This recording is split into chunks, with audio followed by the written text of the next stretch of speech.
কুহুর কাছে জানতে চাওয়া হলো সে কি খাবে।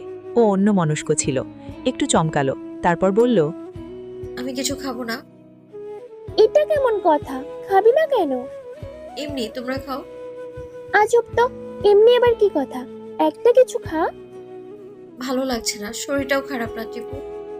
এ কথার পর দীপ্রর মুখ খুলল, বলল, কেউ না খেতে চাইলে জোর করিস না রাত্রি। কুহু তাকালো আর চোখে। দীপ্রর কথার পিঠে রাত্রি বলল, তাই বলে কিছুই খাবি না? না খেতে চাইলে খাবে না, চাইলে বাইরে গিয়েও দাঁড়াতে পারে, বরং সেটাই ভালো হয়। কুহু আসলে বাইরে দাঁড়াতে চায়নি, বসতেই চেয়েছিল, কিন্তু দীপ্র বলা শেষ কথাটা ওর গায়ে লাগলো। এ একদম বসা থেকে উঠে দাঁড়ালো। এই কুহু, না খেলে বসে থাক। না রাত্রিপু, আমি বাইরে যাই। আয়না বউ তো ওখানে। বলেই পা বাড়ালো কুহু। দীপ্র নিস্তেজ চোখে তাকালো। ইচ্ছে করেই মেয়েটিকে রাগালো ও। এতে ওর কোনো খারাপ লাগা নেই। কুহু নিজেও তো দীপ্রকে রাগিয়েছে, তাই সমানে সমান দাঁড়ালো। দীপ্র, কুঞ্জ আর কণার খাবারের প্রতিযোগিতা শুরু হয়েছে, আর তাদেরকে চিয়ার্স করে যাচ্ছে রাত্রি। কুহু একবার পেছন ফিরে তাকালো, দেখেনি আয়নাকে বলল, মন খারাপ করেছে নাকি? কুহু আসলে ভালো মনের মানুষ, আর ভালো মানুষরা এমনই হয়। এদিকে আয়না কুহুর বলা কথাটা ভালোভাবে তো নিলই না, উল্টো বলল, তোর তো খুশি হওয়ারই কথা কুহু। এমন করে বলছো কেন আয়নাপু? খুশি হব কেন? খুশি হোসনি বলছিস? আজব কথা তো। বলেই কুহু চলে আসলো। ওর মেজাজটা এবার খারাপই হলো। ও এসছিল ভালো করতে, আর আয়না আপু সেটাকে কেমনভাবে নিল। ও বিরক্তি নিয়ে পুনরায় ভেতরে প্রবেশ করল। বাইরেও ভালো লাগছে না। দীপ্র ভাইয়ের কথাকে পাত্তা দেয়া যাবে না। এই লোক কুহুর কোনো কিছুরই যোগ্য না। ও যখন ভেতরে আসলো, ঠিক তখনই প্রতিযোগিতা শেষ হলো। দেখা গেল কণা সবথেকে কম খেতে পেরেছে, কুঞ্জু দ্বিতীয় আর দীপ্র প্রথম। কুঞ্জর কিন্তু এতে একটুও মন খারাপ হয়নি, ও বরং দারুণ মজা পেয়েছে। কুহুকে দেখেই নিজের খুশিটা প্রকাশ করে ফেলল। কোন আপু আমার সাথে পারিনি, পারিনি। পারলাম না কিভাবে? খেয়েছি তো তোর থেকে বেশি, শুধু নিয়মের বেড়াজালে পড়ে হাঁটতে হলো। এসব তো আমি জানি না, আমি জেনেছি তুমি হেরেছো। নিজেও তো হেরেছিস, দীপ্র ভাইয়া তো তোকে হারালো। তাতে কি, আমরাই তো ভাই। বলেই দীপ্রর বাহুখানা জড়িয়ে ধরল কুঞ্জ। ছেলেটা সবথেকে মিশুক আর আদুরে। বুঝ হবার পর দীপ্রর সাথে ওর এই প্রথমই দেখা হয়েছে, অথচ মনে হচ্ছে কত জনম ধরে একসাথে থাকছে ওরা। দীপ্র ভুল মিটিয়ে দিয়ে বলল, কারো আর কিছু লাগবে? Drinks item? নিয়ে নিয়ে কিছু, পথে খাওয়া যাবে। রোদ এখনো পড়েনি। এই কুহু, ড্রিঙ্কস তো খাবি? কুহু হ্যাঁ না কিছুই বলল না। দীপ্র ইশারা করল কুহুর জন্যেও নিতে। রাত্রি ড্রিঙ্কস নিতে নিতে বলল, আয়নার জন্য নেব? দীপ্র তাকালো বাইরের দিকে। আয়নার চোখে মুখে বিরক্তি। এসব কিছুই তার আর ভালো লাগছে না। ড্রিঙ্কস নিল না আয়না, তবে কুহু নিয়েছে। ওর গলাটা একদমই শুকিয়ে এসেছিল। তাছাড়া দীপ্র ভাই এখন আর কিছু বলেননি এই বিষয়ে। অবশ্য বললেও ও পাত্তা দিত না, লোকটা ভারী শয়তান। বোতল খুলতে গিয়ে কুহু বুঝল অনেক শক্ত। কয়েকবার চেষ্টা করেও খুলতে পারল না ও। রাত্রিও চেষ্টা করল, হলো না। মেয়েটির ভাগ্যই বোধহয় খারাপ, তাই তো দীপ্রর সাহায্যেই বোতলের ক্যাপখানা খোলা হলো। রাত্রি যখন বোতলটা ওর হাতে দিল, ও ছোট করে নিঃশ্বাস ফেলল। আসলে ভাগ্য বড় কঠিন জিনিস, একে এড়ানো যায় না। আয়না পারলে এখনই ছুটে চলে যায় বাসায়, তবে ও যাচ্ছে না, কারণ এখানে দীপ্র ভাই রয়েছে। এই মানুষটার সাথে রাত্রিপুর ভাব একটু বেশিই বটে। ওদিকে কুহু, যদিও দীপ্র ভাই নিজ থেকেই বিয়েটা ভেঙেছে, তবু বলা যায় না কিছু। ওর আসলে চিন্তাই হয়। কোনো দরকারই ছিল না কুহুর দায়িত্ব নেওয়ার। ছোট চাচা তো হেডমাস্টার ছিলেন, রোজগার করেছেন নিশ্চয়ই। তবে কেন দীপ্র ভাইকেই দায়িত্ব নিতে হবে? অসহ্য লাগে আয়নার। আর এরই মধ্যে ওর পা হড়কে যায়। অন্যমনস্ক হয়ে হাঁটছিল, তার উপর হিল পরা। ও চিৎকার করে ওঠে। সেই চিৎকারে ঘুরে তাকায় সবাই। আয়নাকে বসে থাকতে দেখে ছুটে আসে তৎক্ষণাৎ। আয়না কেঁদে ফেলে শব্দ করে। কিভাবে পড়লি আয়না? উফ, দেখি দেখি। বলেই রাত্রি ওর পা ধরে হালকা টান দিল। এতে করে আরেক দফায় চিৎকার করে উঠল মেয়েটি। বলা বাহুল্য, রাত্রির চিকিৎসা জ্ঞান আছে টুকটাক। ও এই বিষয়ে একটা কোর্সও করেছিল। এতে করে আয়নার পায়ের ব্যথাটা কমেই গেল। কিন্তু শায়না মেয়েটি এবার নাটক শুরু করল। দীপ্র এবার চিন্তিত হয়ে বলল, কি রে, পা ভাঙলো নাকি? বুঝতে পারছি না, ব্যথা তো কমে যাওয়ার কথা। জবাব দিল রাত্রি। আয়না কাঁদতে কাঁদতে বলল, কমছে না, মনে হচ্ছে পা খুলে পড়ে যাবে। বলেই মৃদু গোঙানি দিয়ে উঠল। কুহুর কপালে চিন্তার ভাঁজ। হিলের সাইজ দেখেই তো অস্থির লাগছে, তার উপর কি চিকন। কণার কানে যেন তেমন প্রতিক্রিয়া নেই। ও শুধু বোনের কানে কানে এসে বলল, যতটা ব্যথা পেয়েছে তার থেকে বেশি ঢং ধরেছে। চুপ কর তো। আমাকে চুপ করিয়ে লাভ নেই। আমার সিক্স সেন্স বলছে দীপ্র ভাইয়ের কোলে চড়ার ইচ্ছে হচ্ছে, তাই এমন করেছে। কুহু আসলেই বিরক্ত হলো। ওর বোন একটু বেশিই করছে, আর সব কথাই দীপ্র ভাইকে টানে। কেন রে, কি দরকার অমন অসভ্য লোককে সব কথাই টানার? ও চোখ রাঙিয়ে আয়নার কাছে আসলো, পা নালিয়ে চাড়িয়ে বলল, আর ঘুরতে হবে না, চলো আমরা ফিরে যাই। সেটাই ভালো হয় রে আয়না, হাত ধরে উঠে আয়। উঠবো কিভাবে? আমি তো পা নাড়াতেও পারছি না রাত্রিপু। বলে আয়না তাকালো দীপ্রর দিকে। দীপ্রর মুখের ভঙ্গিমা স্বাভাবিক। আয়না আশায় আছে দীপ্র ভাই তাকে কোলে নেবে, হয়তো নিত। ঠিক তখনই কুঞ্জ বলে উঠল, আমরা আপুকে হাত পা তুলে ধরে নিয়ে যাই, চলো। দুজন হাত ধরবে আর দুজন পা। কুঞ্জর কথা শুনে আয়নার ইচ্ছে করল ঠাটিয়ে চড় বসাতে, তবে ভাবনাটা দীঘল হওয়ার পূর্বেই কণা দিল আরেক চাল। বলল, দারুণ বুদ্ধি রে কুঞ্জ, চলো সবাই আয়নাপুকে উঠিয়ে নিই। বলেই হাত পা ধরে ওঠানোর জন্য প্রস্তুতি নিল কণা। আয়না তড়িৎ গতিতে প্রতিবাদ করে বলল, একদম না, আমাকে ওঠাতে সাহায্য করলেই হবে, আমি পারবো। হুট করেই ওর চিন্তা গেল বদলে। বিষয়টা সবারই চোখে পড়ল, তবে কেউ তেমন পাত্তা না দিলেও কণা ঠিকই বোনের কানের কাছে এসে বলল, যেটা বলছিলাম তাই হলো, ফেলে তো গেল, তাই তো বলে গরিবের কথা বাসি হলে সত্য হয়। আয়নাপু বড় শিয়ানা, দীপ্র ভাইকে পটাতে চাচ্ছে। তুই বুঝতে পারছিস না আপু? কুহু জবাব দিল না, স্থির রইল। ও নিজেও বেশ কিছু জিনিস বুঝতে পারে, তবে ও আমলে নেয় না। এখনও নিল না, নেবেই বা কেন? দীপ্র দেবান্তার কি হয়? কেউ না, কেউ না মানে কেউ না। রক্তের সম্পর্কটি না থাকলে এই লোকটার মুখও দেখত না ও। আয়নাকে নিয়ে বাড়িতে ফিরতেই মোটামুটি একটা শোরগোল হয়ে গেল। ওর মা ছুটে এসে একদম কেঁদে ফেললেন। সেই কান্না চলল প্রায় 10 মিনিট। 10 মিনিট পর কান্নার বিরতি এলো। তিনি দীপ্রর দিকে চাইলেন। এটা কিভাবে হলো দীপ্র? তুই সাথে থাকতেও কিভাবে পড়লো? ও হিল পরে গিয়েছে মেজো চাচি, কীভাবে পড়লো সেটা তো আয়ানেই ভালো বলতে পারবে। আচ্ছা, দীপ্র ভাই কি আয়ানাকে অবজ্ঞা করছে? নতুবা এভাবে কেন বলল? নাকি কুঞ্জকে তখন কথা শোনানোতে দীপ্র রেগে আছেন? আয়ানা বিশাল ভাবনায় পড়ল। ওর খারাপ লাগছে খুব, এটা মেনে নেওয়া যায় না। ও ঠোঁট কামড়ে ধরল। অভ্যাস নেই গ্রামের রাস্তায় হিল পরে হাঁটায়, তাই হয়তো পড়ে গিয়েছে। মেজো মামি, ওকে বরং ঘরে নিয়ে যাই, রেস্ট করুক। তাই চল, কি একটা ঘটনা! ইস, মেয়েটার পায়ের চেক আপ দরকার, ওর বাবাকে কল করতে হবে। আমার আর ভালো লাগে না। বলেই তিনি আরেক দফায় কাঁদতে লাগলেন। শহরের আবহাওয়া, এসির হিম শীতল বাতাস, ঝকঝকে তকতকে ঘরবাড়ি, সবকিছু তিনি ভীষণ মিস করেন। ইচ্ছে হয় এক ছুটে চলে যেতে, কিন্তু সেই কপালটি নেই। তিনি কান্না থামালেন। রাত্রির সাহায্যে আয়নাকে ঘরে নিয়ে যাওয়া হলো। কণা মুখ টিপে হাসছিল। ওর কেন যেন মজা লাগছে, সেটা মা লক্ষ্য করলেন। মেয়ের কাছাকাছি এসে বললেন, এসব হাসাহাসির মানে কি কণা?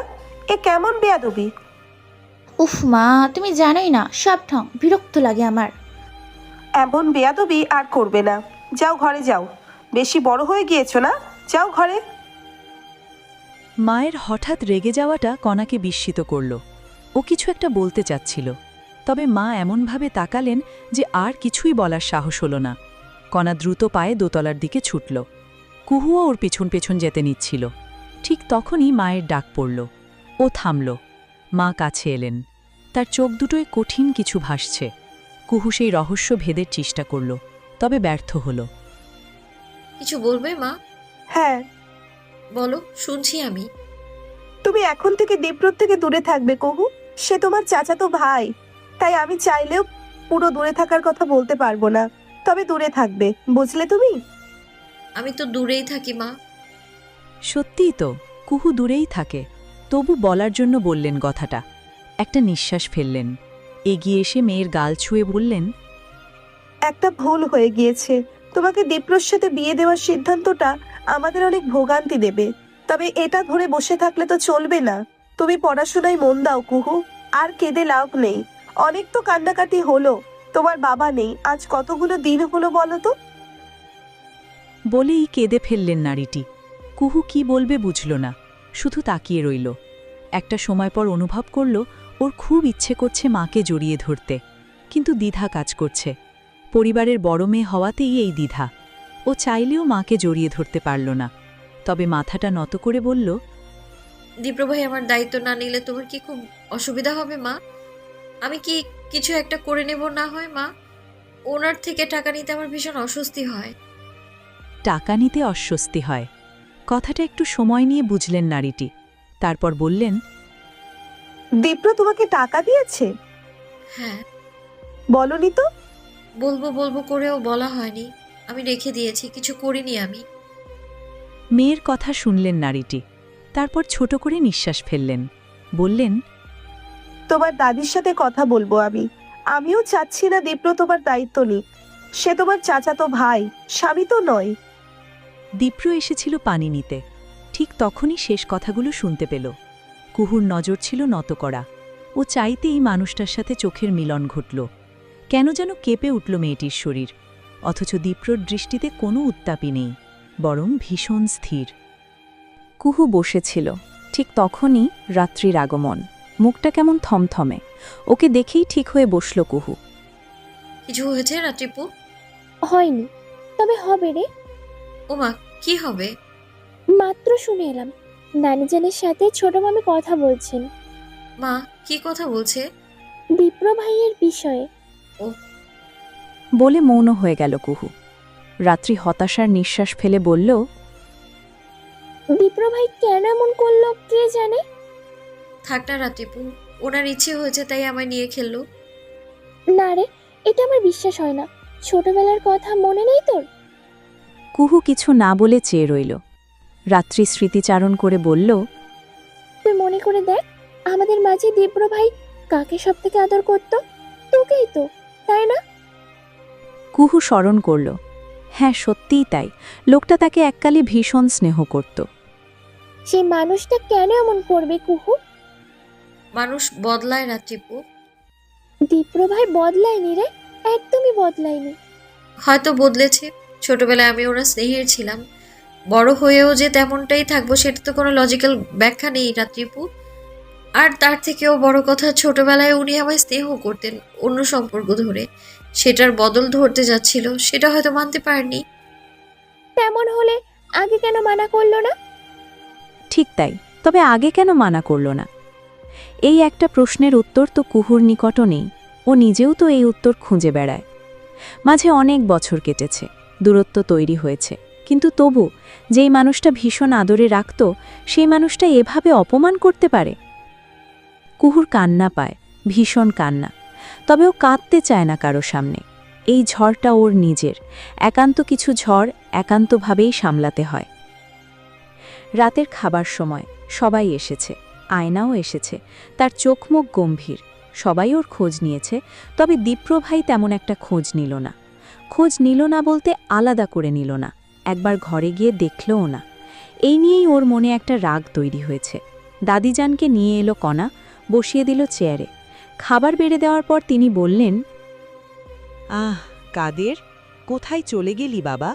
তোকে ছাড়া সব কেমন মলিন। বলে তিনি দীর্ঘশ্বাস ফেললেন। মায়ের কষ্টটা ভীষণ আলাদা হয়। এই কষ্টটা কোনোভাবে ব্যাখ্যা সম্ভব নয়। সবাই থম ধরলে কেন? খাওয়া শুরু কর। শুরুর দিকে আমার কাদের বলতো, মা একদিন সব আবার আগের মতন হবে, ভাইজানরা ফিরবেন, আমরা সবাই এক হব। হলোও তাই, কিন্তু সেটা দেখার জন্য আমার ছেলেটা রইল না। বলে চোখের জলটুকু মুছলেন তিনি। দীপ্রর প্লেটে ভাত ও নাড়াচাড়া করে কথাগুলো শুনছিল। কুহু নীরব হয়ে বসে। বাবার কথা মনে পড়লেই সবটা কেমন যেন লাগে। খাও তোমরা।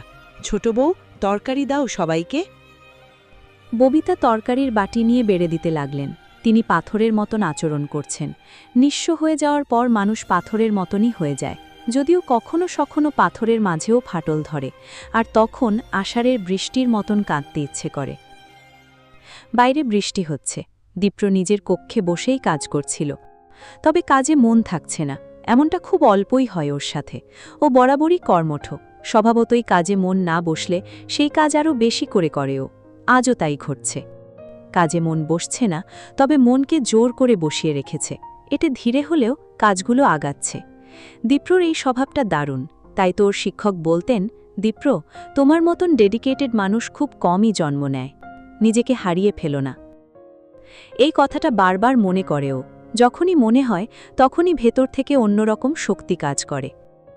বাইরের বৃষ্টি ওর কাজে বিরতি দিল। জানালাটা দুলছে, বারবার আঘাত করছে, এতে মনোযোগ সরে যাচ্ছে। ও ল্যাপটপ রেখে গিয়ে জানালা লাগাতে এলো। ঠিক তখনই নজরে এলো বৃষ্টিতে ভিজে চলেছে এক নারী অবয়ব। একটু ভালো মতন দেখলে বোঝা যায় অবয়বটি কুহুর। মেয়েটি দুহাত মেলে দিয়ে ভিজে চলেছে। বোধহয় অনেকক্ষণ হয়ে গিয়েছে। একদম ভিজে চুপচুপ হয়ে ফিরল কুহু। দীপ্রর ঘরখানা পেরিয়ে যাওয়ার পথেই কণ্ঠটা শোনা গেল। মাঝরাতে বাইরে গিয়েছিলি কেন কুহু? কেঁপে উঠল মেয়েটি। এমনিতেই বেশ অনেকটা সময় ভিজেছে, শুধু ভিজেইনি, কেঁদেছেও, তাই চোখ দুটো লাল হয়ে গিয়েছে। করিডোরে টিম টিম করে আলো জ্বলছে, হলদেটে তার রং, অনেকটা সন্ধ্যা রাতের মতন। কি হলো? জবাব কোথায়? এমনি। তাই বলে মাঝরাতে? ছাদে তালা দেয়া, পিছিল হয়ে আছে, রেলিংয়ের কাজ চলছে। রেলিংয়ের কাজ শুরু হয়ে গিয়েছে, অথচ দীপ্রর জানা নেই বিষয়টি। অবশ্য বাড়িতে খুব কম থাকা হচ্ছে তার। কিছুক্ষণ পর মেয়েটি পা বাড়াতেই দীপ্রর রাশভারী গলা।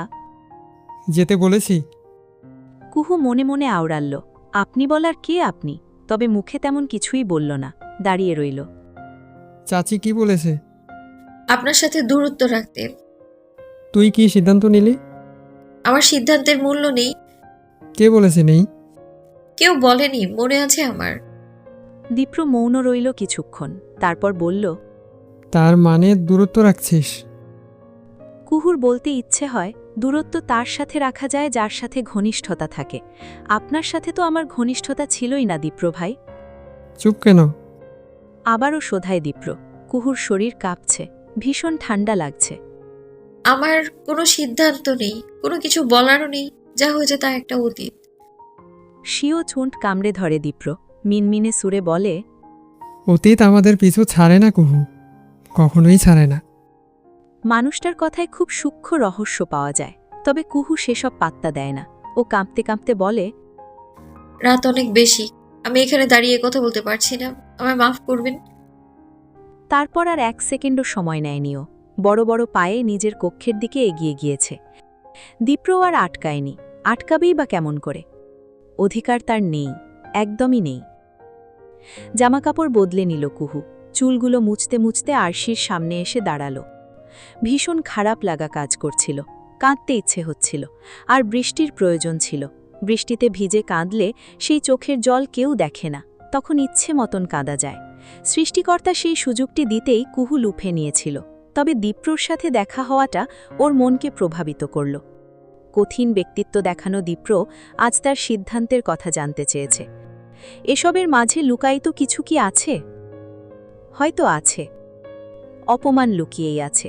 কুহুর তো তাই মনে হয়। মানুষটা তাকে স্মরণ করালো তার সিদ্ধান্তের মূল্য নেই। মূল্য যদি থাকতই, তাহলে বিয়ের বিষয়টি ঘটতই না। আয়নার শরীর কাঁপছে, থমথমে মুখে মায়ের ঘরে এসে পৌঁছল। মা বিরক্ত হয়ে বললেন, এই মাঝরাতে এভাবে কেউ দরজায় ধাক্কা দেয় আয়ানা? এমন ম্যানারলেস কবে থেকে হলে তুমি? তুমি জানো কি হয়েছে? কি হয়েছে যার জন্য তুমি এইভাবে ঘুম নষ্ট করলে? তুমি ঘুমিয়ে থাকো মা, আমি মাত্রই দেখলাম কুহু দীপ্র দাদা ভাইয়ের সাথে কথা বলছে, অথচ চাচি কি বলেছিলেন? শোনো, এসব মুখের কথা মা। আসলে চাচি কৌশলে কুহু আর দীপ্র দাদা ভাইকে এক করতে চাচ্ছেন। সবগুলো কথা মনোযোগ দিয়ে শুনলেন আবিদা। তারপর ছোট করে নিঃশ্বাস ফেলে বললেন, তুমি এতটা উদ্বিগ্ন কেন হচ্ছ আয়ানা? কেন হচ্ছে সেটা বোঝো না তুমি? আমি তোমাকে সিরিয়াস ভাবে নেইনি। তুমি সত্যিই দীপ্রকে চাও আয়ানা? একদম সিরিয়াস? আয়নার চোখ দুটো নোনা জলে চিকচিক করে উঠল, এক বিন্দু গাল বেয়ে গড়িয়েও পড়ল। এতেই যা বোঝার বুঝে গেলেন আবিদা। রাতবিরাতে আলোচনা চলছে। আয়নার বাবা আনোয়ার বেশ চিন্তিত, সেই সাথে রাগান্বিতও বোধ করলেন। দীপ্রকেই কেন পছন্দ করতে গেলে তুমি? মাথাটা খারাপ করে দেবে। যদি দীপ্রর সাথে কুহুর বিয়ে হতো তখন কি করতে? বিয়ে তো হয়নি বাবা, তাহলে এটা তো কেন আসছে? যদি হতো? জানি না, আমি হয়তো খুন করে ফেলতাম। চুপ একদম, যা তা কথা বলবে না। বাবার ধমকে আয়না মিয়ে গেল। আবিদা হতাশ কণ্ঠে বললেন, এখন কি করবে? বিষয়টা কোন দিকে যাবে খেয়াল করেছ? কুহুর সাথে বিয়ের ব্যাপার উঠেছিল, সব ঠিকঠাকই তো চলছিল। এখন যদি আয়ানা সেই জায়গায় আসে, তখন বিষয়টি কতটা খারাপ হয় বলো তো? কথাটা পছন্দ হলো না আয়নার। ও দাঁড়িয়ে গেল, রাগ দেখিয়ে বলল, তখন থেকে একই কথা বলছো বাবা। কুহু এখানে কেন আসবে? দীপ্র দাদাভাই নিজে তো বিয়ে ভেঙেছে। তুমি ছোট মানুষ, চুপ করে থাকো। সেই ছোট মানুষ থাকো তোমরা। ভাতিজির জন্য দরদ উদলে পড়ে। বলে গটগট শব্দে স্থান ত্যাগ করে আয়ানা। আবিদা চিন্তিত সুরে বললে, খেয়াল করেছ ওর জেদটা মারাত্মক, এমন তো আগে করেনি। আনওয়ার ভারী চিন্তায় পড়লেন। আবিদা আবারও বললেন, মাথা কাজ করছে না, এখানে আসাই ঠিক হয়নি। জানি না কি করবে, আমার সংসারে অশান্তি না হোক। বলে তিনিও উঠে চলে গেলেন। রয়ে গেলেন আনওয়ার একা। তিনি সমগ্র বিষয়টা নিয়ে ভেবে চলেছেন। এই ভাবনার মধ্যে উঠে এসেছে দীপ্ররও ব্যক্তিত্ব। ছেলেটা অল্প বয়সে দারুণ সব কাজ করে চলেছে। সব মিলিয়ে মেয়ে জামাই হিসেবে দারুণ চয়েস হবে। কিন্তু কুহুর ব্যাপারটা যে ভাবিয়ে তোলে, এখানে এসেই আটকে যেতে হয়। পরিস্থিতি বড় জটিল। জ্বর একটু নেমেছিল, বৃষ্টিতে ভিজে সেটা আবার বাড়িয়েছে কুহু। সকাল সকাল তার অবস্থা আরও নাজেহাল হল। ও একটা ঔষধ খেয়েছিল, তবে তা কাজে দিচ্ছে না। নাশতার টেবিলে অল্প একটু খেয়ে চলে এসেছে। এরই মধ্যে খবর এলো দাদিজান নাকি ডেকেছেন। কুহুর শরীরে একটুও নড়তে চাচ্ছে না, তবে না গিয়েও যে উপায় নেই। ও উঠল ধীর পায়ে, তারপর অনেকটা স্বাভাবিকভাবেই ছোটার চেষ্টা করল, যেন কেউ না ধরতে পারে। আসবো দাদিজান? বৃদ্ধা বরাবরের মতনই তসবি পাঠ করছিলেন। কুহুকে দেখে বললেন, আয়। ছোট কদমে ভেতরে প্রবেশ করল কুহু, বসল দাদির পাশে, দৃষ্টি ফেলে সামান্য হাসল। মন খারাপ নাকি? না তো। হাসার মধ্যে কেমন সুখ নাই? সুখ তো হারিয়ে গেছে দাদিজান। বাবা চলে যাবার পরই তো সব হারিয়ে গেছে। দাদিজান আবারও তসবি পাঠ করলেন, তারপর বললেন, হায়াত মত তো আমাদের হাতে নাই কুহু। বিয়েটাও আমাদের হাতে নেই, তাই না দাদিজান? এ কথায় বৃদ্ধা একটু থামলেন, উত্তর করলেন না। কুহু মাথাটা নামিয়ে বললেন, মায়ের দোষ নেই, আমিই চাই না দীপ্রভাই আমার দায়িত্ব নিক। কুহু জানে তাকে কি বলা হবে, তাই তো আগে ভাগেই নিজের কথাটি জানাল। বৃদ্ধা একটু সময় নিয়ে বললেন, পরিস্থিতি কিন্তু ভালো না কুহু। তোর মায়ের হাতে কিচ্ছু নাই। কাদের এত ভালো মানুষ ছিল যে নিজের সব রোজগার স্কুলটার পিছনে দিয়ে দিছে। হয়তো বুঝেনি এত দ্রুত চলে যেতে হবে, না হলে একটা পথ করে যেত। বলে দাদিজান আফসোস করলেন। কুহু বলল, এটা নিয়ে তো আমাদের কখনো দ্বিমত ছিল না দাদিজান। আমরাও চেয়েছি স্কুলটার উন্নয়ন হোক। দীপ্র দায়িত্ব নিলে কি সমস্যা বলতো আমায়? তোর মায়ের জন্য চাপ হবে সব সামাল দিতে। তুই শহরে গিয়ে পড়াশোনা করছিস, সেটার খরচা কিভাবে দেবে বলতো? কুহু মাথাটা নামিয়ে ফেলল, ছোট করে বলল, দায়িত্ব মানেই কি টাকা দেয়া দাদিজান? কুহুর কথার মানে বুঝলেন না বৃদ্ধা। তিনি তাকিয়ে রইলেন। কুহু বলল, তিনি যে আমায় অপমান করলেন, সেই বেলায় কারো কোনো যায় আসে না। আমার কি কোনো আত্মসম্মান নেই? এ কথার জবাব আসলেই দিতে পারলেন না বৃদ্ধা। কুহু কেমন অভিমান করে বলল, আপনি যে আপনার নাতিকে বেশি ভালোবাসেন তা প্রমাণ হয়ে গেল। ওর অভিমান দেখে হেসে ফেললেন বৃদ্ধা। মাথায় হাত বুলিয়ে বললেন, পাগল রে, তোকেই বেশি ভালোবাসি। সেটা তো দেখতেই পাচ্ছি। যদি তেমনই হয় তবে ওনার থেকে সাহায্য নিতে বলবেন না। আমি দয়া নিতে চাই না। এটাকে দয়া মনে হলো তোর? কুহু জবাব দিল না। দাদিজান ছোট করে নিঃশ্বাস ফেলে বললেন, তুই যা বলবি তাই হবে। তোর বাবা চাইতো না বাপদাদার সম্পত্তি বিক্রি করতে। সে তো নেই, এখন চাইলেই বিক্রি করা যাবে, তখন আর সমস্যা হবে না। তেমন কিছুই হবে না দাদিজান। আমরা বিক্রি করব না কোনো কিছুই। বাবা যা চাইতেন, যা করতেন তাই হবে। বলে কুহু নিজের বক্তব্য রাখল। বৃদ্ধা বললেন, খরচা কিভাবে জোগাড় করবি তাহলে? একটা কিছু করে নেব। আপনি চিন্তা করবেন না, শুধু দয়ায় বাঁচতে বলবেন না। বলেই দাদির হাতখানা ধরল কুহু। বৃদ্ধার বয়স হয়েছে, শরীরে ঢিল এসেছে সেই কবেই। আজকাল শুধু মৃত্যুর অপেক্ষা করতে ইচ্ছে করে। দুনিয়ার মোহ এখন কেটে গিয়েছে, এখন মৃত্যুই সব থেকে রহস্যময় ও সুন্দর মনে হয়। একই সময় ডাকা হলো দীপ্রকেও। ছেলেটাকে দেখে একপাশে গিয়ে দাঁড়ালো কুহু। দাদিজান বললেন, তোমার দায়িত্ব কমে গেল দীপ্র। দীপ্রর চেহারায় একটা কঠোর ভাব এলো। বৃদ্ধা বললেন, কুহু তোমাকে দায়িত্ব থেকে মুক্তি দিয়েছে।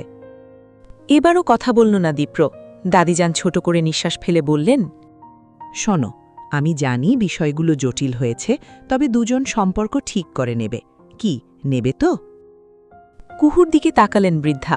ও জবাব না দেয়াতে এবার দীপ্র বলল, দাদিজান, আমি সম্পর্ক ঠিক রাখতে চাইছিলাম, সেই জন্যই দায়িত্বটা নিয়েছি। সেটা অস্বীকার করে বরং সম্পর্ক নষ্টই করা হলো। কুহুর কাছে এটা অসম্মানজনক মনে হয়েছে, তাই সে নাকচ করেছে। এবার দীপ্র পাশ ফিরে চাইল। কুহু একদম স্থির, চোখের পলকও বোধহয় পড়ছে না। এখানে অসম্মানজনকের কি হলো? ছোট একটা মানুষ, তার কথায় আপনারা সবাই কি শুরু করলেন? আমি ছোট নই। বিরক্তি নিয়ে পুনরায় তাকালো দীপ্র। কুহু এক হাতে নিজের জামাখানা চেপে ধরল। আপনি দায়িত্ব নিতে চেয়েছেন, আমি বলছি প্রয়োজন নেই। বিষয়টা এই অবধি। হো, আচ্ছা, ঠিক আছে দাদিজান, আমি আসছি। বলেই চলে গেল দীপ্র। বোঝা গেল তার খুব রাগ উঠেছে। দাদিজান চিন্তিত বোধহয়, তবে কুহু নিজের কথায় অটল। সে বড় সাহস করে এই কথাগুলো বলেছে, তাই কোনো নড়চড় নেই এই সিদ্ধান্তের। দীপ্রকে দায়িত্ব থেকে মুক্তি দেওয়ার বিষয়টি সবাইকে ডেকে নিয়ে খোলসা করে দেওয়া হলো। এতে বিরোধ দেখালেন দবির দেওয়ান। এ কেমন কথা মা? দীপ্রর তো কোনো সমস্যা হচ্ছে না। কিন্তু কুহুর সমস্যা হচ্ছে। দবির তাকালেন কুহুর দিকে, ওর মাথাটা নামিয়ে রাখা। তিনি এগিয়ে এলেন ভাতিজির দিকে। দীপ্রর দেয়াতে সমস্যা, তবে আমি দায়িত্ব নিচ্ছি, এতে নিশ্চয়ই সমস্যা নেই। এখানেও কুহুর সমস্যা আছে, তবে সেটা বলতে গেলে বিষয়টা খানিকটা দৃষ্টিতে লাগে। ও উস্কুচ করছিল। তখনই মা বললেন, সমস্যা আছে ভাইজান। দবির তাকালেন ছোট ভাইয়ের স্ত্রীর দিকে। ববিতা শুকনো ঢোক গিলে বললেন, বেয়াদবি মাফ করবেন ভাইজান, কিন্তু আমি চাচ্ছি না আমাদের দায়িত্ব কারো হাতে যাক। শুধুমাত্র বিয়েটা ভাঙার জন্য সিদ্ধান্ত নিলে তুমি? ধরে নিন তেমনটাই। তবে একটা বিষয়ে আমার ভুল হয়েছে। কুহুর বাবা চলে যাওয়ার পর আমি এতটাই ভেঙে পড়েছিলাম যে অনেক কিছুই বুঝতে পারিনি। তাই আপনার দেওয়া প্রস্তাবে হ্যাঁ করে দিই। ভেবেছিলাম এতে করে পরিবারে আবারও বন্ধন আসবে, আর আমরাও মাথার ওপর একটা ভরসার হাত পাবো। কিন্তু আমার ভাবা উচিত ছিল, এত বছর ধরে আমার স্বামী একা একা লড়াই করে গিয়েছেন, কেউ সঙ্গ দেয়নি। তিনি চলে যাওয়ার পর সঙ্গ নেওয়া তাকে অপমানের মতনই। ববিতা থামলেন। তার শরীর কাঁপছে। স্বামীর কথা বলতে গেলেই বুকের ভেতরটা কেমন করে ওঠে। দীপ্র এত সময় চুপ করে শুনছিল, এবার বলল, চাচি, আমার উপর রাগ করেছ, সেটা বুঝতে পারছি। তাই বলে এইভাবে দূরে ঠেলে দিও না। দূরে ঠেলে দিচ্ছি না দীপ্র, আর না রাগ ধরে আছি। আমার ভুল হয়েছিল, সেটা ভেঙেছে। দীপ্র তাকালো কুহুর দিকে। মেয়েটিও এদিকেই তাকানো ছিল। চোখাচোখি হওয়াতে দৃষ্টি সরিয়ে নিল। সুযোগ বুঝে আনোয়ার বললেন, ভাইজান, আমার মনে হয় এটাই ঠিক। দীপ্র বিয়েটা ভেঙেছে, এখন ওদের মাঝে একটু স্বাভাবিক দূরত্ব রাখাটাই ভালো, না হলে ব্যাপারটা কেমন যেন লাগবে। যদিও ওরা চাচাতো ভাই বোন, তবু এখন পরিস্থিতিটা বুঝেন, সব তো আর আগের মতন নেই। বাবার কথা পছন্দ হল না আয়ানার। ও দাঁড়িয়ে গেল। বাবার কথায় আয়ানার ঠোঁটে হাসি এলো। এত সময় বাবা কিছু ভালো তো বললেন? ও ঠোঁট টিপে হাসছিল। কণার নজরে সেটা আসলো। ও ভ্রু কুঞ্চিত করে চায়। আপু দেখ আয়নাপু কেমন করে হাসছে। কুহু তাকালো, দেখল আয়ানার মুখটা। মেয়েটিকে দেখে মনে হচ্ছে ভীষণ খুশি। তুই মানিস আর না মানিস, আয়না আপু তোর বিয়েটা ভাঙার খুব খুশি হয়েছে। বাদ দে না। কেন বাদ দেবো? ও কেন হাসবে? উফ কণা, চুপ কর একটু। কণার চুপ করতে ইচ্ছে করছে না। ওর ইচ্ছে করছে আয়নার চুলগুলো মুঠোয় নিয়ে বলতে, এত রং কেন উঠেছে তোমার মনে? তবে সেটি পারছে না, আর পারছে না বিধায় খুব রাগ হচ্ছে। ও ঠোঁট কামড়ে বসে থাকে। দীপ্রর দাদিজান বলেন, আমি কারো ওপর কিচ্ছু চাপাবো না। আর তোমরা সবাই যে যার মর্জির মালিক। আম্মা, আমাকে মাফ করবেন। মাফের কথা না ছোট বউ, তোমাদের সবার সিদ্ধান্ত নেওয়ার অধিকার আছে। আমার ছেলেটা নেই, ও থাকলে সব অন্যরকম হতে পারত। বলে দীর্ঘ একটা নিঃশ্বাস ফেলেন তিনি। দবির হতাশ কণ্ঠে বললেন, আমরা একবার ভুল করেছি, সেই ভুলটার জন্য এতটা শাস্তি প্রাপ্য? সম্পর্ক জোড়া লাগার বদলে নতুন করে ভেঙে চলেছে। আমি আর কি বলবো, আমার ছেলেটা চরম অন্যায় করেছে, তাই আর বলার মতো মুখ নেই। দীপ্রর দিকে চেয়ে হতাশার কথাগুলো বললেন দবির। দীপ্র শুনল, একদম মনোযোগ দিয়ে শুনল, কিছু বলল না। দাদিজান বললেন, যাই হোক, সম্পর্ক স্বাভাবিক করতে চাইলে সবাই স্বাভাবিকভাবে ফিরে আসো। দীপ্র, শোনো কথাটা, আয়ানা, কণা, রাত্রি তোমার কাছে যেমন, কুহুও ঠিক তেমনই। বিয়ের বিষয়টা নিয়ে কেউ আর ভাববে না, সবাই মিলেমিশে থাকতে পারলেই ভালো। দীপ্র হ্যাঁ না কিছুই বলল না, চুপ করেই রইল। কুহু একটু তাকিয়েছিল। দীপ্রর শক্ত হওয়া মুখটা দেখে ওর কেমন ভয় লাগল। কণার থেকে ঘটনা জেনে রাত্রি হতাশ হয়ে পড়ল। সত্যি বলতে এই কাহিনী দেখতে তার ভালো লাগছে না। দীপ্র তার ভাই, কুহু তার বোন, দুজনই আপন। ভুল ঠিক বিচার করতে গেলে সব কেমন আরও জটিল হয়ে যাচ্ছে। কণা অভিমানের মতন করে বলল, রাত্রিপু, তুমি আপুকে একটু বোঝাও তো। তুই চুপ করবি? কেন চুপ করব? তুই তো বোকা কেন আপু? কেন রে? ও আবার কি করলো? করেনি, তবে বোকা খুব। আজকে যখন এই কথাগুলো হচ্ছিল তখন আয়নাপু খুব করে হাসছিল। হাসিস কেন? কে জানি, তবে মনে হচ্ছিল এমনটা চায় সে। আমার ধারণা আয়নাপুর নজর দীপ্র ভাইয়ের ওপর। এটা আমি মানতেই পারবো না, ভাল লাগে না তোর। বলে ঘর ছেড়ে চলে গেল কণা। কুহু ছোট করে নিঃশ্বাস ফেলে বলল, ওর কথা ছাড়ো তো আপু, ও পাগল। পাগল না, আমারও আয়নাকে সন্দেহ হয়। কুহু কিছু বলে না। রাত্রি বলে, কুহু বোন আমার, পরিস্থিতি জটিল। আমি এখানে কি করতে পারি রাত্রিপু? আমি যাই করি তাতেই খারাপ হচ্ছে। আসলে বাবা চলে যাওয়ার পর আমার সবকিছুই শেষ। রাত্রি কি বলবে বুঝতে পারে না, চেয়ে থাকে হতাশ হয়ে। এরই মধ্যে দরজায় নক পড়ে। রাত্রি পেছন ঘুরে চায়। দীপ্র দাঁড়িয়ে। রাত্রি, একটু বাইরে যা তো। দীপ্রর কণ্ঠখানা শুনে কুহু নড়ে চড়ে ওঠে। রাত্রি শব্দহীনভাবে ঘর ত্যাগ করতেই দীপ্র ঘরে প্রবেশ করে। কুহু বিছানা ছেড়ে উঠে দাঁড়ায়, মাথাটা সামান্য নতই রাখে। কুহু। শীতল একটা কণ্ঠ। দীপ্রর গলাটা ধরে এসেছে যেন। কুহুর গলাটাও তরলহীন মনে হচ্ছে। আমার প্রতি এত ঘৃণা তোর? কুহু কি বলবে বুঝল না। ওর কেমন অস্বস্তি হতে লাগল। দীপ্র এবার কণ্ঠের স্বর কঠোর করল, সবার কাছে আমাকে ছোট করে ফেললি, অথচ চাইলেই সবটা ঠিক হতে পারতো না? কুহুর ভেতর থেকে কথা আসে না। ও মাথা নত রেখেই বলে, আমি কি করতে পারি এখানে? তুই কিছুই করতে পারিস না, আবার অনেক কিছুই করতে পারতি। আমি আসলে বুঝতে পারছি না সবাই কেন আমাকেই বলে। দীপ্র একটু তাচ্ছিল্যের মতন হাসে। এই হাসিটা কুহুকে অসহ্য বেদনা দিয়ে যায়। ও ঠোঁট কামড়ে সেটা সয়ে নেয়। ছোটবেলায় তুই আমার খুব আদরের ছিলি, এটা সবাই জানতো। অন্যদের থেকেও তোকে বেশি স্নেহ করি, অথচ সময় আজ কোথায় দাঁড় করালো। তবে একটা কথা বলি, যা হচ্ছে ভালো হচ্ছে না। এর দায় শুধু আমার একার নয় কুহু, আমার একার নয়। বলেই ঘর থেকে চলে যায় দীপ্র। কুহু তাকায় সে পথে। ওর শরীর কাঁপে। মৃদু একটা ভয় শরীরকে শীতল করে দেয়। চোখ দুটোই নোনা জল এসে আটকায়। সব দায় তার, হ্যাঁ সব দায় তার, শুধুই তার। কুহু কেমন যেন চুপ হয়ে গিয়েছে। দুটো দিন মেয়েটি ঘর থেকে বের হয়নি, খুব বেশি প্রয়োজন ছাড়া। একটা ভয়ে দু চোখের পাতায় সবসময় লেপ্টে থাকে। মা হিসেবে ববিতা সেটা লক্ষ্য করতে পারেন। তবু একটু সময় নিয়েছিলেন। এবার মনে হলো কথা বলা প্রয়োজন। মেয়েকে কক্ষে না ডেকে তিনি নিজেই গেলেন। কুহু উদাস ভরা দৃষ্টি দিয়ে জানালার বাইরেটা দেখে চলেছে। মায়ের আগমন ধরতে পারেনি তখনও। কুহু, কি করছিস রে? সহজ করার জন্য এভাবে কথা শুরু করলেন তিনি।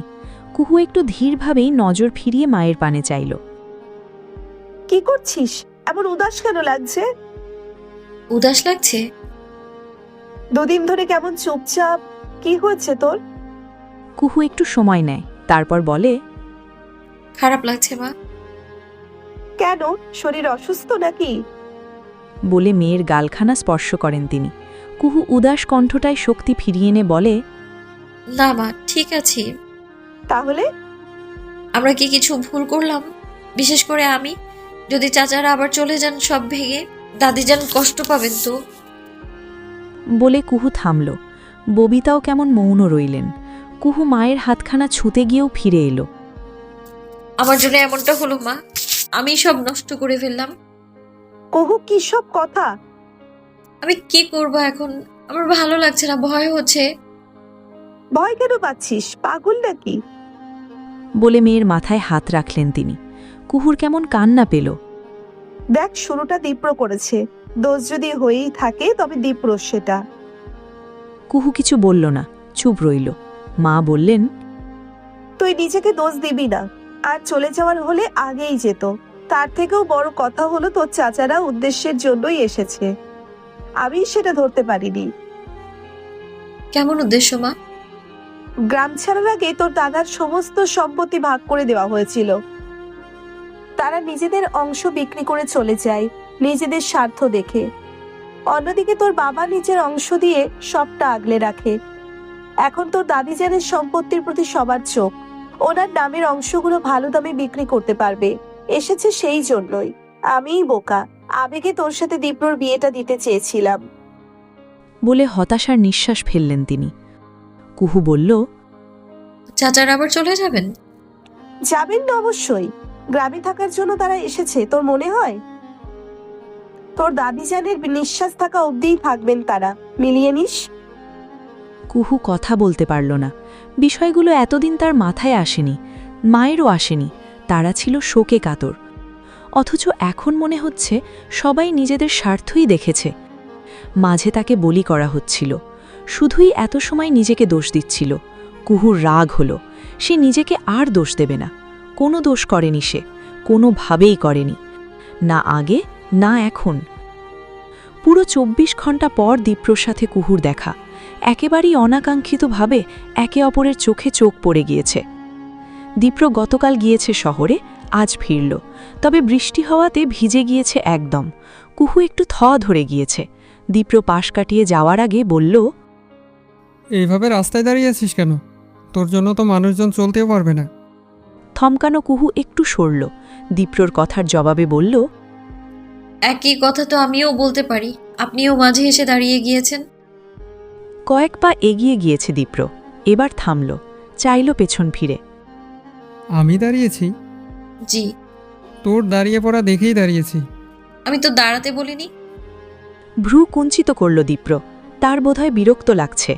কুহু ছোট করে বলল, সেদিন আমাকে দোষ দিয়েছিলেন, আমি ভেবে দেখেছি। কি? আমার কোনো দোষ নেই। নেই মানে নেই। বলেই নিঃশ্বাস ফেলে কুহু। এই কথাগুলো বলতে তার বেশ কষ্টই হয়েছে। লোকটার সামনে খুব বেশি কথা আসে না। কেমন একটা নিঃশ্বাস বন্ধ হবার মতন অনুভূতি হয়। অথচ ছোটবেলায় তাদের ভীষণ ভাব ছিল। কুহু চলে যেতেই দীপ্র তাচ্ছিল্যর মতন হাসল। কুহু খুব সুন্দরভাবে নিজের দায়টুকু অস্বীকার করে গেল। দীপ্র আওড়ালো, কুহু, দোষ নেই তোর, দোষ নেই। সব দোষ শুধুই দীপ্রর। মেনে নিলাম আমি। তবু ভালো থাক সবাই। আয়নার বিষয়গুলো দীপ্র ধরতে পারছিল। ওর চলন বলন চাহনি অনেক কিছুই প্রমাণ করে। দীপ্র গোসল শেষ করে এসে দেখল আয়না ওর কক্ষে এসে বসেছে। বিষয়টা দীপ্রর পছন্দ হলো না। এর কারণ আয়না অনুমতি না নিয়ে এসেছে। অবশ্য এটা বড় সমস্যা না। সমস্যা হলো মেয়েটির উদ্দেশ্য, যা দীপ্রর ভালো লাগে না। ও একটু কঠোর হয়েই বলল, হুট করে এখানে কি আয়না?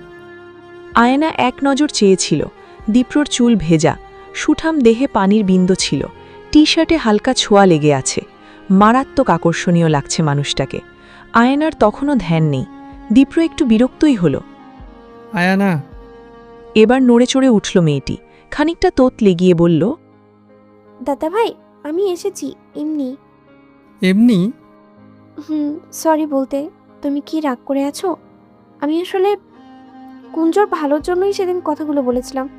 ওর শরীর দিনকে দিন ফুলেই যাচ্ছে, তাই বলেছি। টানা কথাগুলো বলে মনোমরা হয়ে গেল আয়ানা। দীপ্র ছোট করে বলল, ঠিক আছে, আমি রাগ করিনি। রাগ করলে আমি সরি, প্লিজ মাফ করে দাও, একদম সরি। বলে কিছুটা এগিয়ে এলো আয়ানা। দীপ্রর সামনে কান ধরে দাঁড়ালো। ওর মুখের ভঙ্গিতে কিছুটা মায়া হলো দীপ্রর।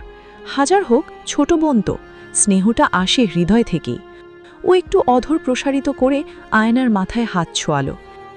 ঠিক সেই সময়ই দরজার কাছে এসে দাঁড়ালো কণা। সে এসেছে দীপ্রনায়ীকে ডাকতে। দুপুরের খাবার খাওয়া হবে, তার জন্য বসে আছে সকলে। কিন্তু এই দৃশ্যটি দেখে ওর আর ডাকা হলো না।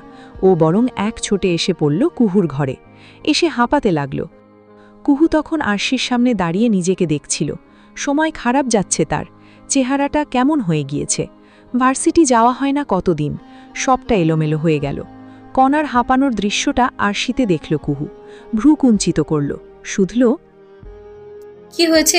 এভাবে ছুটে এলি কেন? সব ঠিক আছে? সবটা শোনার পর কুহু আসরে বলার মতন কিছু পেল না। এখানে সে কি বলবে, কী বা বলার আছে তার? ও এমনভাবে চেয়ে রইল যে কণা বিরক্ত হয়ে পড়ল। তুই সবসময় এমন করিস আপু, এত উদাস কেন দীপ্র ভাইয়ের বিষয়ে? আনাপু ঠিকই মাঝ পথ থেকে দীপ্র ভাইকে নিয়ে পালাবে। বাচ্চাদের মতো কথা বলছিস কণা। ওনার বিষয়ে আমার কোনো মন্তব্য থাকার কথা না। 100 বার থাকার কথা। তোদের বিয়ে হবার কথা ছিল। কথা ছিল, হয়নি। আর না আমি রাজি ছিলাম, আর শেষ সময় উনিও রাজি ছিলেন না। সবটা কাটাকাটি। এখন তুই যা তো, আমার মাথা ধরে গেল। বলে বিছানায় শরীর এলিয়ে দিল কুহু। কেমন যেন লাগছে তার, সময় যেন চলছেই না। সব এমন থমকে আছে কেন? কুহুর ঘুম ভাঙল সেই সন্ধ্যায়, তাও একটা ফোন কলে। ও ঘুমু ঘুমুভাবেই কলটি রিসিভ করল। ওপাশ থেকে চেঁচিয়ে বলা হলো, তুই কি এই দেশে আছিস নাকি অন্য কোথাও চলে টলে গিয়েছিস? কোনো খোঁজই নেই। মানুষটার কণ্ঠ কুহুর পরিচিত। ওর বান্ধবী লাবিবা। মেয়েটির সাথে বরাবরই তার সুসম্পর্ক। বেঁচে আছিস তুই? আছি। মনে তো হচ্ছে কথাই বলতে চাচ্ছিস না। তোর কি হলো? কবে আসবি ভার্সিটি? বিয়ের ঘটনার পর কুহুর আর যাওয়া হয়নি কোথাও। ওর ভেতর কেমন একটা উদাসীনতা কাজ করে। এই কুহু, কি হয়েছে? সোশ্যাল মিডিয়ায় নেই কেন? ভালো লাগে না, তাই ডিএক্টিভ। ওপাশ থেকে লাবিবা দীর্ঘ একটা নিঃশ্বাস ফেলে। কুহু বলল, দ্রুতই যাব। সায়র বারবার তোর কথা জানতে চাচ্ছে। ও খুব চিন্তিত। ও কথা বলিস পারলি? বারবার তোর কথা জানতে চায়। তোকে বলেছিলাম বিষয়টা ও যেন না জানে। তুই যে কি করলি ইল্লা বিবাহ। আমি কি করতাম দোস্ত? আমার একার পক্ষে কিচ্ছু সম্ভব হতো? কুহু ছোট করে নিঃশ্বাস ফেলল, বলল, যাক, যা হয়েছে ভালোই হয়েছে। ব্যাপারটা এত দূর গড়াতে হয়নি। আমি দ্রুতই ফিরবো। এদিকটা একটু ঠিক হোক। ঠিক আছে দোস্ত, তুই দ্রুত আয়। একা একা ভালো লাগে না আমার। রাখছি এখন। বলে কল কাটল লাবিবা। কুহু শোয়া থেকে উঠে বসল। বুকের ভেতর ছোট্ট একটা ভয় কাজ করে সারাক্ষণ। ইচ্ছে হয় সব ছেড়ে ছুড়ে কোথাও একটা পালিয়ে যেতে, কিন্তু সে উপায়টি কি আছে? কণার মন খারাপ। সে বসে আছে একা একা। রাত্রি বাসায় নেই, তাই আলোচনাও করতে পারছে না। ওর খুব করে কুহুপুর নামে নালিশ করতে ইচ্ছে হয়। কুহুপুর উচিত দীপ্রভাইকে নিজের দিকে টানা, কিন্তু সে সেটা করছে না। কণার ছোট মন এমনই সব ভাবনায় মগ্ন। ও শুধু চায় দীপ্রভাই যেন কুহুপুরি হয়, তাই তো আয়ানাকে ওর সহ্য হয় না। আয়ানা এসেছিল টিভি দেখবে বলে। সেটা বুঝতে পেরে কণা চট করেই রিমোট নিয়ে বসল। টিভি অন করতেই আয়ানা বলল, রিমোটটা দে তো কণা। কেন? আমি তো দেখেছি আনাপু। এত সময় তো দেখছিলি না, দে আমাকে। আমি এখন দেখব, তুমি পরে দেখো। বলে গুমোট ধরে বসে রইল কণা। নির্দিষ্ট চ্যানেলে কার্টুন ছেড়ে বসতেই ওর পাশে এসে বসল কুঞ্জ। ছেলেটা একদম গদগদ হয়ে বলল, আপু বেস্ট, এটা আমার সবথেকে ফেভারিট চ্যানেল। কুঞ্জর সাপোর্ট পেয়ে কণার ভেতরে অদ্ভুত একটা শান্তি এলো। আয়ানা দাঁত দিয়ে ঠোঁট কামড়ে চেয়েছিল। ও স্পষ্ট দেখেছে কণা এত সময় টিভি দেখছিল না। ও আসতেই রিমোটখানা নিজের কোলে নিয়ে বসে যায়। ও একটু মেজাজি, তাই মেজাজ জাগতে ব্যর্থ হল। কণার সামনে এসে দাঁড়ালো। কি? সামনে এসে দাঁড়ালে কেন? আমি তো দেখতে পাচ্ছি না। রিমোট দে কণা, আমি আধা ঘন্টা দেখবো, তারপর দেখিস। আমি তো দেখা শুরু করেছি আয়নাপু, তুমি এরপর সামনে এসে ঝামেলা কেন করছো? তুই এত সময় দেখছিলি না? আমি আসায় রিমোটটা নিয়ে বসে গেছিস। আজব তো। রিমোট দে। ইচ্ছে করে এমন করছিস তুই। দেবো না, করলে বেশ করেছি। তোমার আগে রিমোট ধরেছি। পরপর তর্কে আয়ানা মেজাজ হারালো। ও কণার হাত থেকে রিমোট কেড়ে নিতে চাইল। কুঞ্জ হাবুলের মতন চেয়ে রইল। এদিকে দুজনের মাঝে রিমোট নিয়ে কাড়াকাড়ি চলছে, সেই সাথে আছে বাগযুদ্ধ।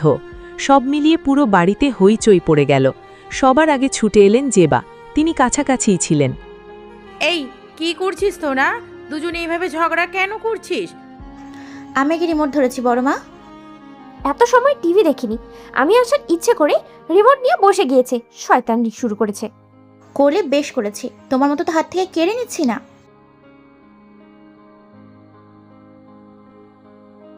তুমি কি দুধে ধোয়া তুলসী পাতা নাকি? বলেই রিমোটে জোরে টান দেয় কণা। আয়ানা ব্যালেন্স হারিয়ে পড়ে যায় মেঝেতে। ঠিক তখনই হাজির হন আবিদা। তিনি ছুটে আসেন। একই কাণ্ড, কণা তুই আয়ানাকে ফেলে দিলি? বলে মেয়েকে ধরে ওঠান তিনি। আয়ানা ব্যথা পেয়েছে, ও কেঁদে ফেলে। কণা বলে, আয়নাপু রিমোট ধরে রান্না শুরু করেছে, আমার এখানে দোষ কোথায়? আবিদা এবার কিছুটা ক্ষেপে যান। তিনি ধমকে বলেন, তাই বলে ধাক্কা দিয়ে ফেলে দিবি? আর বড় বোনের সাথে কেউ এমন করে? শুরুর দিন থেকেই দেখছি বড় বেয়াদব হয়েছিস তুই। কোনো দিকেই ঠিক নেই, শিক্ষা দীক্ষা একদমই পাসনি। দিনকে দিন বেয়াদবি বেড়েই চলেছে। আবিদা এমনভাবে বললেন যে কণার চোখ দুটো লাল হয়ে গেল। ও ঠোঁট কামড়ে চেয়েও পারল না নিজেকে আটকাতে। ওর চোখ থেকে অশ্রু নেমে এলো। জেবা এবার বললেন, আবিদা, দোষ দুজনেরই। বাচ্চাদের মতো আচরণ। টিভি রিমোট নিয়ে এসব করার মানে কি? আবা, কণা সব সময় এমন করে। আয়ানা এর আগেও বলেছে আমায়, আমি কিছু মনে রাখিনি। ও একেবারেই দেখতে পারে না। কণার গাল বেয়ে টপটপ করে জল নেমে যাচ্ছে। ও আর দাঁড়াতে পারে না। রিমোটখানা সোফায় ফেলে ছুটে চলে যায় অন্য পথে। আবিদা বিড়বিড় করে বলেন, বেয়াদব মেয়ে, খুব ব্যথা পেয়েছিস? তোর বাবাকে কল করি, ঔষধ নিয়ে আসুক। যা তা একদম লাগবে না ওষুধ। ওদের আরো মাথায় তোলো তোমরা। তোমাদের আদরের তারা, আমার বিষয়ে ভাবতে হবে না। বলেই পা বাড়ায় ও। আবিদা বুঝতে পারেন কণার ওপর রাগের কারণ থাকলেও মেয়েটা তেজটা কুহুর ওপরেও দেখাচ্ছে। কুঞ্জর থেকে সবটা শুনে কুহু এলো কণার কাছে, কিন্তু কণা দরজা বন্ধ করে বসে আছে। মা বাসায় নেই, কুহু কি করবে বুঝতে পারছে না। কণা ভেতর থেকে কাঁদতে কাঁদতে বলে, তোরা সবাই যা আপু, যা তোরা। আমিই খারাপ, আমার বাবা নেই তাই আমিই খারাপ। কুঞ্জ চেয়ে আছে। ওর খারাপ লাগছে। কি থেকে কি হয়ে গেল। কিছু সময় পর জেবাকেও আসতে দেখা গেল। দরজা দিয়ে বসেছে। ছোট করে জবাব দিল কুহু, তারপর সামনে থেকে সরে গেল। জেবা দরজায় ঠকঠক করলেন। কণা, দরজা খোল তো মা। রাগ করেছিস? আরে নিজেদের মানুষদের কথায় রাগ করে কেউ? বোকা, দরজা খোল। আমি খারাপ বড় মা, আমি বেয়াদব। আহারে মা আমার, এভাবে বলতে নেই। খোল মা। একা থাকবো, তোমরা সবাই যাও। বলে কাঁদতে লাগলো কণা। হ্যাঁ, তার রাগ আছে, কিছুটা দোষ আছে, তবে সেরকম দোষ তো আয়ানা পুরো আছে। চাচি তাকে ওভাবে না বললেও পারত। কণার ছোট্ট হৃদয় ভেঙে চুরমার হয়ে গিয়েছে। ওর এখন মনে হচ্ছে বাবা থাকলে ঘটনা ভিন্ন হতো। বাবা থাকলে চাচি ওভাবে কথা শোনাতে পারত না। ইনফ্যাক্ট বাবা থাকলে এই মানুষগুলো এখানে এসে উঠত না। সব তখন সুন্দর হতো, আগের মতন। কিন্তু এখন সবটা শেষ। তাদের সাথে আর কিছুই ভালো হবে না। বাবা না থাকলে এমনই হয়, যে যার মতন বকা দিতে পারে। কুহু অনেকবার বলেও লাভ করতে পারল না। ও আসলে কি বলবে? চাচির সাথে গিয়ে তর্ক করবে? সেটা তো তার দ্বারা সম্ভব না। ওর হাত পা বাঁধা। মা থাকলে ভালো হতো, সেও এখন নেই। ও একটু পরপর এসে নক করে যাচ্ছিল, কিন্তু কণার কোনো খবর নেই। এমনভাবে আবার এসেছিল নক করতে। ঠকঠক করে ডাকার সময় দীপ্রকে আসতে দেখা গেল। সে বাহিরে ছিল। কুহু একটু মৌন হয়ে গিয়েছিল। পাশ কাটিয়ে চলে যাচ্ছিল দীপ্র, কিন্তু আবার ফিরে এলো। কুহু তখনও চুপ। কিছু হয়েছে? না। দীপ্র জবাব দিল না, চেয়েই রইল এক পলক। কুহুর মন চাইছে ছুটে চলে যেতে। দীপ্র একটু সন্দেহ নিয়ে বলল, কি হয়েছে? কিছু না। মিথ্যে বলছিস, বোঝাই যাচ্ছে। বলেই কণার দরজায় ঠকঠক করল দীপ্র। কণা এবার চেঁচিয়ে বলল, যাও না আপু, আমার ভালো লাগছে না। তোদের কাউকে লাগবে না আমার, আমি বেয়াদব, জানিসই তো। দীপ্র ভ্রু কুঞ্চিত করে চাইল। কুহু এবার একটু অস্বস্তিতে পড়ল। দীপ্র কণ্ঠটা শক্ত করে বলল, কণাকে বেয়াদব বলেছে কে? কুহু জবাব দিতে চাচ্ছিল না, তবে এভাবে চুপ করেও থাকা যায় না। ও ছোট করে বলল, মেজো চাচি। দীপ্রর কপালের ভাঁজ আরও গভীর হল। ও দরজায় আওয়াজ করল। কণা জবাব দেবার আগেই দীপ্র বলল, দরজা খোল কণা, আমি এসেছি। কণা আসলেই দীপ্রর পাগল। দীপ্রকে তার ভীষণ ভালো লাগে, তাই তো এক বলাতেই কেমন দরজা খুলে ফেলল। এতে কুহুর চোয়াল শক্ত হল, ঠোঁট কামড়ে চেয়ে রইল ও। কান্নাকাটি করে চোখ ফুলিয়ে ফেলেছে কণা। দীপ্র ওর কক্ষে প্রবেশ করল। কণার তখন হিচকি উঠেছে। ও জানে না আসলে এই মানুষটাকে এত কেন ভরসা করতে ইচ্ছে করে। কণার মাথায় আলতো করে হাতটা রাখতেই একদম শব্দ করে কেঁদে ফেলল ও। কুহু দাঁড়িয়েই রইল, চেয়ে রইল বিহব্বলের মতন। সে 10 বারের বেশি ডেকে গিয়েছে, অথচ কোনো লাভই করতে পারেনি। এদিকে দীপ্র একবার বলাতেই কণা দরজা খুলে বসেছে। একেই হয়তো বলে লাভ রেখে সুদের প্রতি মানুষের মায়া বেশি। কণার অভিযোগ পর্ব চলছে। কুহু দাঁড়িয়ে দাঁড়িয়ে দেখছে সেসব। অভিযোগ শেষ হলে মেয়েটি ফ্যাচ ফ্যাচ করে কেঁদে ফেলল। দীপ্র ছোট বোনের মাথায় হাত বুলিয়ে বলল, কোনো ব্যাপার না, বড়রা একটু বকতেই পারে, তাই বলে মন খারাপ করলে হবে? আমি নাকি শিক্ষা পাইনি, চাচি আমাকে বেয়াদব বলেছে, অথচ হায়না বুঝে সবসময় কথা শোনাতে থাকে। বুঝতে পেরেছি, কিন্তু কণা সবসময় সব কথা গায়ে নিলে চলে? তাছাড়া চাচি যখন বলেছে তুই বেয়াদব, তোর উচিত হবে এমনভাবে নিজেকে তৈরি করা যাতে তার এই ধারণা ভেঙে চুরমার হয়ে যায়। লক্ষ্মী বোন আমার, মন খারাপ করিস না, আমি আছি তো। বলে কালখানা ছুঁয়ে দিল দীপ্র। কণার চোখ দুটো থেকে পানি নেমে যাচ্ছে। বাবা থাকলে এমন হতো না। দীপ্র ছোট করে নিঃশ্বাস ফেলল। কণা বাচ্চা মেয়ে, ওর মনটা বড় নরম, একটুখানি আঘাতেই ভেঙে চুরমার হয়ে যায়। আরেকটু সময় নিয়ে কণাকে বোঝালো দীপ্র। রাত বাড়তি, খাবার খেয়ে নিয়েছে প্রায় সকলেই। কুহু আর কণাই বাকি। দীপ্র তাকালো পেছন ফিরে। কুহু দাঁড়িয়ে আছে। খাবার দিতে পারবি? জি পারবো। সব রেডি কর, আমরা আসছি। কুহু চলে গেল। দীপ্র চাইল কণার দিকে। কণা চোখ মুখ মুছে বলল, আয়নাপু একদমই ভালো না, সবসময় বেশি করে। বুঝলাম, কিন্তু এখন তো খেতে যেতে হবে। ইচ্ছে করছে না। তাহলে কিন্তু আমারও খাওয়া হবে না, আমি কিন্তু সারাদিনের না খাওয়া। কণা তাকালো অসহায় চোখে। দীপ্র হেসে বলল, চল। কুহু সব খাবার গরম করে নিয়েছে। বড় চাচির শরীরটা বিশেষ ভালো না, অনেকবার ডেকে সে নিজের ঘরে গিয়ে শুয়েছে। দাদিজানের কানে এই ঘটনা এখনও পৌঁছয়নি। তিনি বৃদ্ধ মানুষ, তাকে এত যন্ত্রণা দেয়া যায় না। কুহু সবটা নীরবেই করে চলেছে। দীপ্র কণাকে নিয়ে টেবিলে বসল। খাবারের প্লেট তুলে নিতেই খাবার বেড়ে দিল কুহু। খেতে গিয়ে দীপ্র শুধালো, খেয়েছিস? কুহুর আসলে ধ্যান নেই, ও শুনেনি। দীপ্র পুনরায় বলল, খেয়েছিস? এবার তাকালো কুহু, সরলতা তার চোখ জুড়ে। দীপ্র উত্তর পাওয়ার আগেই বুঝল মেয়েটির খাওয়া হয়নি। বস। পরে খাবো। বসতে বলেছি, চুপচাপ বসে পড়। শেষ কথায় কেমন একটা জোর আছে। পরিস্থিতি যে পর্যায়ে, এতে তর্ক চলে না। চলে না মান অভিমান কিংবা রাগ। কুহু বসল চেয়ার টেনে। খাবার তুলে নিল প্লেটে। এক লোকমা ভাত মুখে দিতেই দীপ্র বলল, ক্লাসে যাস না কেন? কুহু কি বলবে বুঝল না। জবাব না দিয়েও থাকা যায় না। ও শুধু বলল, এমনি।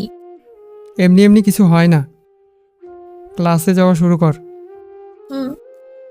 বলে আবারও খেতে লাগল কুহু। কণা দুজনের দিকে একটু পরপর দৃষ্টি দিচ্ছে। ওর মন খুব করে চাচ্ছে মানুষ দুটো এক হোক, কিন্তু কুহুপুর অবস্থা দেখে ওর ভয়ই লাগে। তার উপর যতটুকু আশা আছে, সেই আশায় আবার পানি ঢালার জন্য দাঁড়িয়ে আছে আয়ানা। সব মিলিয়ে কণার আর ভালো লাগে না।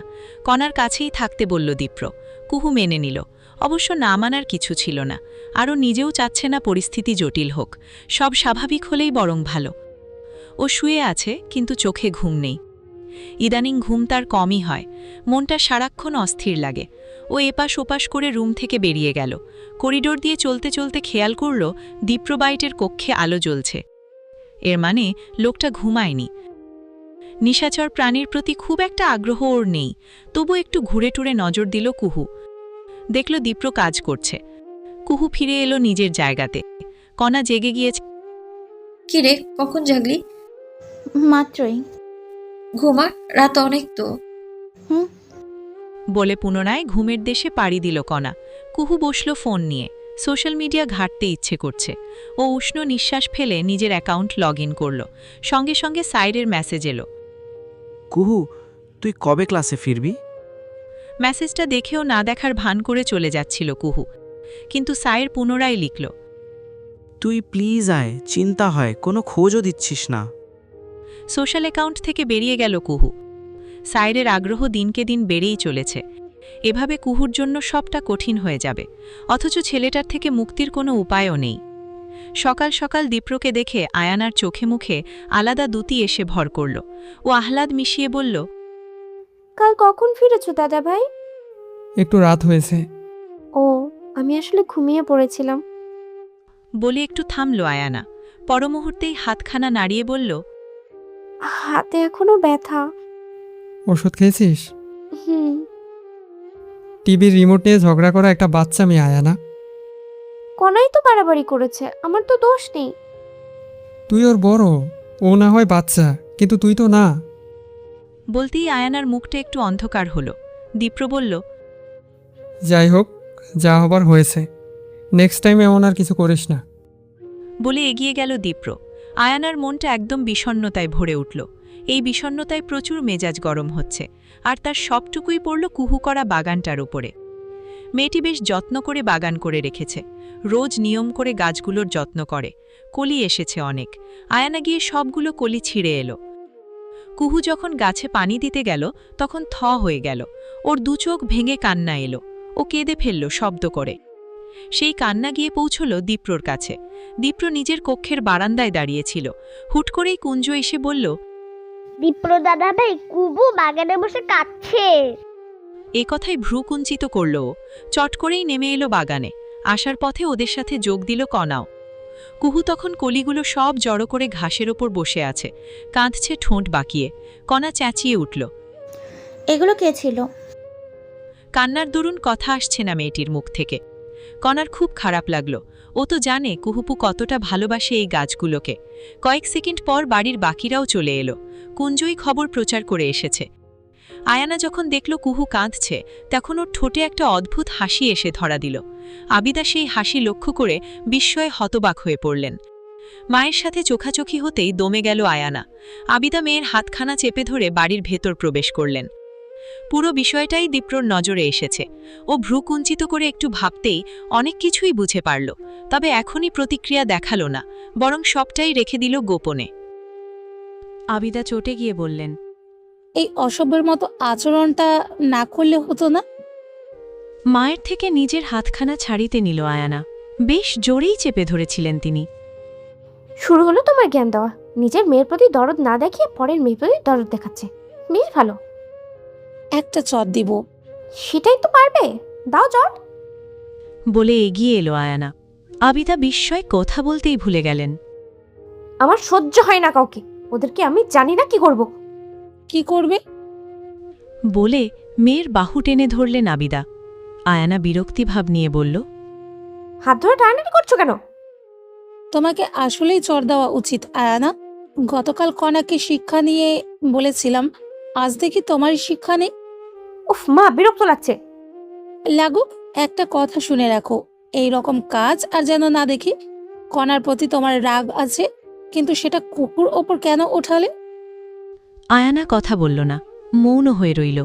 আবিদা বুঝতে পারলেন। তিনি মেয়েকে পুনরায় চেপে ধরলেন। দীপ্র কোনো বস্তু নয় যে তাকে ছিনিয়ে কেউ নিতে পারবে কিংবা এনে দেওয়া যাবে। বোকা বোকা কাজ না করে পারলে তার মন জয় করো। যা শুরু করেছো, এতে তুমি মন জয় তো দূর, উল্টা অনেক দূরত্ব বাড়িয়ে দেবে। মায়ের এই কথাটা আয়ানাকে ভাবিয়ে তুলল। ওর চোখ মুখে চিন্তা এসে ভর করল। শোনো কথাটা। শান্ত সুরে বললেন আবিদা। আয়ানা এবার পুরো মনোযোগ দিল, মায়ের দিকে সরল চোখে চাইল। দীপ্র বিয়েটা ভাঙলেও কুহু কণার প্রতি ওর আলাদা স্নেহ আছে। ওর বাবা নেই, এই কারণেই নাকি এটা অন্য কারণ, তা এখনো বোঝা মুশকিল।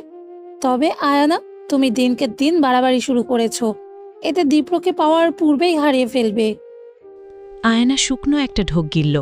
দীপ্রকে হারানোর কথা মনে হতেই শরীরটা কেমন লাগছে। আমি কি করব এখন? কুহু কণার প্রতি ভালো আচরণ করবে।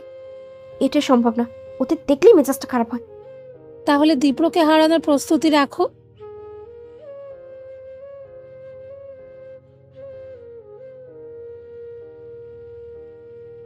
ভিডিওটি এই পর্যন্ত দেখার জন্য অনেক অনেক ধন্যবাদ। আজকের পর্বটি ভালো লাগলে লাইক দিয়ে একটি সুন্দর কমেন্ট করে যাবেন।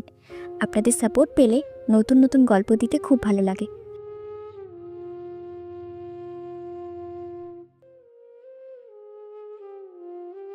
ধন্যবাদ সবাইকে। ভালো থাকবেন, সুস্থ থাকবেন।